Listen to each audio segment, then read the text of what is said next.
One. O, sige po. Iwan niyo po bag niyo. Yung pareho na po. Pareho ng bag. Okay. Hello po. Akit po kayo. Sino pa po? Sino? Sige po. Okay.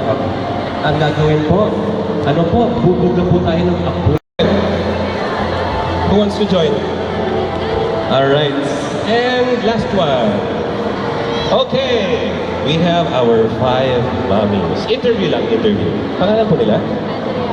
Andrea. Where are your kids? Mga anak niya? Sa Padang. Hi. Ano pangalan niya? CJ. Hello. Happy Mother's Day. Ma'am, first volunteer ko. Very good. Ano pangalan po nila? Hili po. Okay. How many kids? Nawa. 2. Nandito ba sila? Nasa bahay, ba't hindi mo sinama? Ang lalaki na. Ah, malalaki na. Okay. Sige. Jessica. Okay, both of you can go down first. Oh, by the way, you want to give them flowers? Later na, later. Because they have the game first. Okay. Kayong 5 po ay napasubot. Tapos yung ano po, yung mga